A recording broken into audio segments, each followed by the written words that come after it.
Дојди, мили Боже, на нашата вечера што ја подготвивме за Тебе.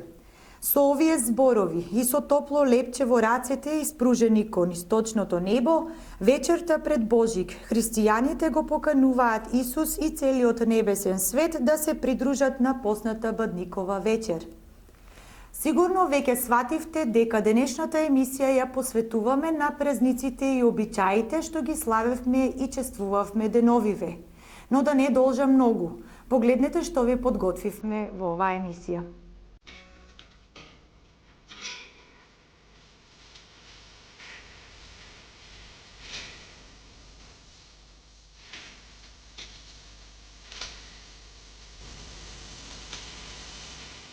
Вистинското празнување почнува ден пред доаѓањето на свет на Спасителот Исус Христос на Бадник. Во некои краеви во државата Бадник е поделен на два дела, и тоа од полноќ до пладне се слави Коледе, а од пладне до полноќ се слави Бадник. Кај нас во Делчевскиот регион се слави само Бадник. Пред самиот ден Божич е денот Бадник кој што во нашиот народ е познат како Бадник, Будник, каде што самиот ден е пропратен со доста обичаи. Во тоа има многу запишани, поготово историчари, кои забележале дека обичаите на многу места се изведуваат на различен начин, но сепак имаат една заедничка цел. Бидејќи денот пред Божи Бадник е пропратен со палење на огин, со богата трпеза.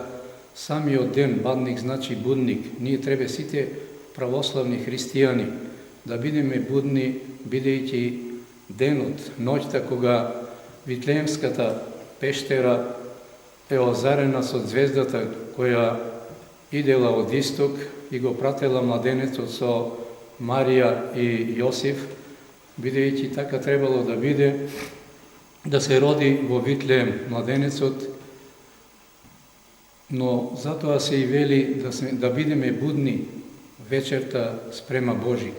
Да бидеме будни за да го дочекаме раѓањето на Спасителот Господ Исус Христос, затоа биле палени огин, но во народот е пропратено и со богата трпеза. Во чест на младенецот се месело колаче, крвајче, а потоа и во него се ставала паричка, каде што при самата вечера, откако ќе се запалат светите, ќе се прекрстат фамилијата, православните верници и домаќинот го зема колачето, го прекршува. Прво се дели на средината, на два дела, а потоа од десниот дел се дава парче на Бога, на Господи Исуса Христа, парче на Света Богородица, потоа на куќата. И така поред, по старост во куќата на семејството во куќата се делили од колачето. Во тој што ќе биде се падне паричката која што однапред е ставена во колачето, тој ќе се смета дека е најсреќен во годината 2009. Но пред да се почне делењето, испод трпезата се стават слама во вид на крст, која слама ја прасликува пештерата каде што Витлеемска, каде што бил роден младенецот. Исто така биле ставани повеќе плодови земјоделски, за да биде, тоа е како еден благослов, за да биде родна годината. Карактеристично за сите православни верници е на Бадниковата постна трпеза да постават што е можно повеќе разновидни јадења. Според верувањата, колку масата на Бадник е побогата, толку побогата ќе биде и годината што предстои за сите членови од семејството. На Бадниковата постна вечера, секое семејство под Бадниковата трпеза става ржана слама, која се реди во вид на крст, како и осветено Бадниково гранче. Сламата го символизира раѓањето на Исус во пештерата, каде што имало јасли полни со слама, а Бадниковото гранче го символизира здравието. Исто така, под Бадниковата трпеза се оставаат и пари, и оној кој прв ќе стане следното утро, тој ги собира парите. На крајот, масата се прекрива со бел чаршав, кој го символизира чаршавот во кој е забиткан Исус Христос кога бил роден. Дури потоа се реди бадниковата вечера. Откако ќе се запали свеќата и се помоли целото семејство кон исток и кон Бога, целата куќа се прекадува со тенјан, а пред да се почне со вечерата, домакинот со погачата излегува надвор и ги изговара зборовите: "Дојди Боже да вечераш со нас", со што го повикува Исус Христос да ги удостои со своето присуство на посната трпеза.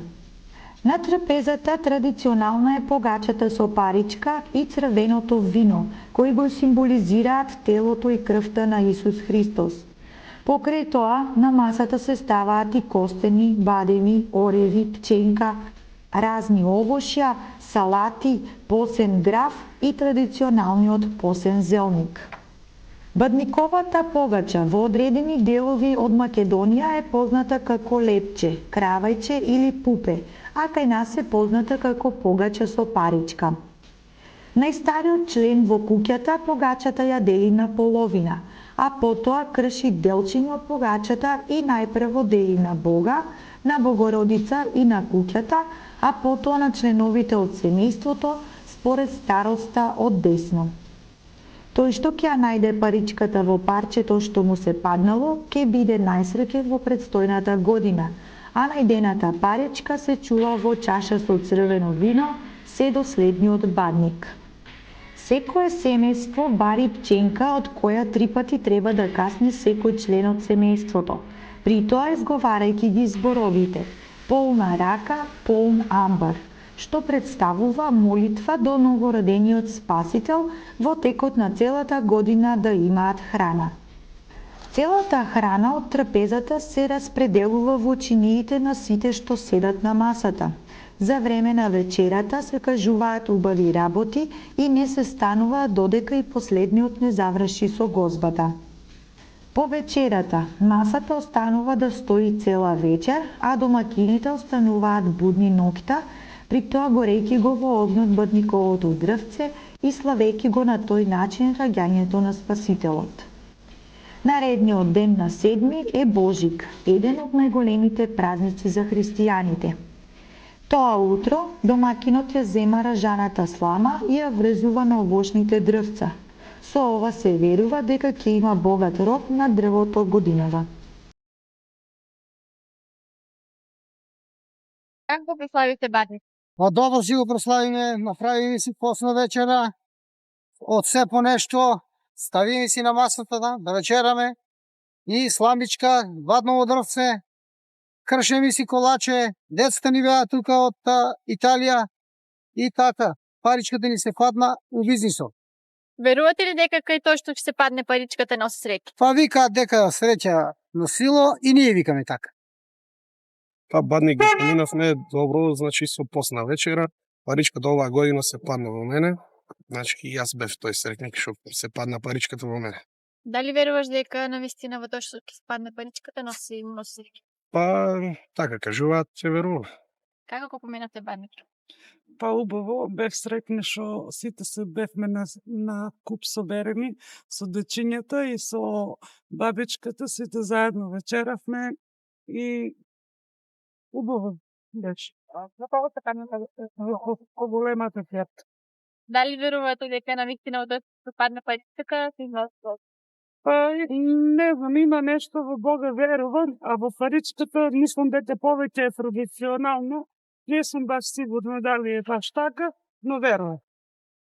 Одлично, како секоја година традиционално со Богата трпеза Семејството. во кругу на семејството сегаш. Старите што викаа сите да бидеме заеднички на бадник паричката во таткун. Верувате ли дека ја носи среќа паричката? Па видите, штом старите велат дека паричката носи среќа, нешто има. Лани по ќерка ми рече дека е среќна била новата година 2008. Вообичаено како секоја година за бадник месиме колаче со паричка и во оваа прилика паричката се најде во делот од снаат. Таа минатата година тргна на работа, па се надеваме дека ќе биде подобро во оваа година. Како го поминавте бадник? Па традиционално со стариот македонски поздрав Христос се роди, навистина се роди. Божичните и бадникот празниците минуваат. А дома во кругот на фамилијата, кај да си, пред бадник и после бадник или пред Божич и по Божик дома да си и така. Дома традиционално со после јадења, со колачето во која стои паричката и така. Во кого се падна паричката? Годинава паричката се падна во Господ. Јас во нашата фамилија е Господ. Preasfântă Maică și Fecioară, nădejdea sufletului meu, Tu ești a mea mijlocitoare, la milostivul Dumnezeu, de n-ar avea cerul lumea, rudenie de pe pământ, atunci ar fi pustie viața, asemenea unui mormânt. De nu erai tu primăvară, a veacului înțelenit.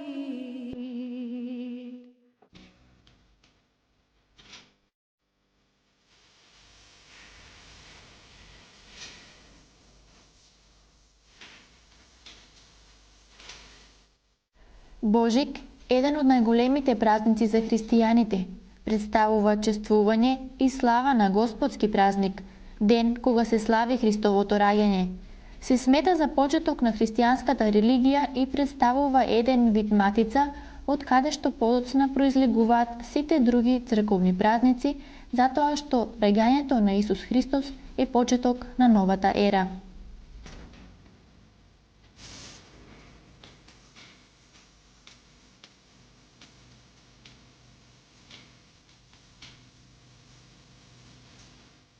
Во Светото писмо е запишано дека во времето на Римската империја, императорот Август нарачал да се изврши попис на населението. Тогаш Јосиф и Света Дева Марија пристигнале во Вифлеем да се пријават за попис затоа што тие двајца му припаѓале на родот Давидов. Кога пристигнале, немале каде да преноќат, па се сместиле во една од тамошните пештери, каде што ноќевале пастирите. Токму таа ноќ на свет дошол Исус Христос. Во мигот на Исусовото раѓање, светлината и гласот на ангелите биле првите вести што ги виделе и слушнале пастирите, што се наоѓале во близина на пештерата. Божиот ангел им рекол на пастирите: "Не плашете се, ви јавувам голема радост за сите луѓе. Денес ви се роди во градот Давидов Спасител, кој е Христос Господ. И еве ви знак, ќе најдете повиен младенец, како лежи во јаслите." Пастирите отишле до пештерата, водени од силна светлина, каде што го нашле новороденчето, на кое му се поклониле. На поклонение кај новородениот Господов Исус Христос дошле и тројца вавилонски мудреци, носејќи му дарови од злато, ливан и смирна. Овие дарови ги символизирале царот, Бога и човекот. Денот на Христовото раѓање почнува да се празнува при крајот на 3. век, затоа што се дотогаш црквата не му придавала некое големо значење на телесното раѓање. Божикните празници почнуваат да се чествуваат од божикните поклади на 27 ноември и се прославуваат се до Водици, Богојавление, односно до 19 јануари. Важноста на Божик се гледа и по тоа што токму тој ден е земен за датум по кој почнало да се пресметува времето на старата и новата ера, односно времето пред раѓањето и после раѓањето на Исус Христос. Божик се празнува на 7 јануари по стариот календар јулијански, односно на 25 декември по новиот григоријански календар. Рано наутро на Божик сите семејства одат на утринска божикна литургија, каде што пеат и се радуваат на раѓањето на Исус Христос. Прославувањето за Божик продолжува со богат ручек на кој задолжително има свинско месо. На овој празник важи поговорката која се пренесува од колено на колено: кај да си, за Божик дома да си. По пладнето пак се посетуваат блиски роднини. Вообичаено се поздравува со Христос се роди, а се поздравува со навистина се роди. Според православниот календар Божик се празнува 3 дена. Вториот ден е соборот на Света Богородица, а третиот ден е Свети Стефан. Од Божик па до Водици следуваат 12 така наречени некрстени, нечисти или пагани денови, кога постојат верувања дека зли духови шетаат по земјата. После бадникот, кој што го навестува и самиот ден раѓањето на Господ Исус Христос или Божик, е денот кога Бог пак е со нас и конечно да разбереме сите зашто навистина Бог е со нас. Да се радуваме и да го воспеваме новородениот Христос, кој се јави за да донесе мир меѓу луѓето. Бог слезе на земјата за да му даде можност на човекот да се воздигне на небесата. На денешниот ден се родил долго очекуваниот Емануил, свет над звездата што го најавуваше изгревањето на сонцето на правдата, се јави утешителот на оние што страдаат, избавителот на угнетените, лекарот на болните, надеж на онеправданите. Ете зошто денешниот ден е ден за славење, ден за радост, за благодарање. Сонце на правдата дојде за да му даде утеха на измаченото човештво, да го упати кон правда и вистина и со животворните зраци на божественото учење да ги загрее човечките срца и души. Затоа да придеме сите заедно и придружувајќи им се на ангелите, да му одадеме слава на Господа новородениот со благодарност за неизречивата милосрдност и за неговата бескрајна љубов.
Се надевам дека го задржавме вашето внимание до крај и дека ви се допадна се што ви подготвивме. До следното видување поздрав и секое добро.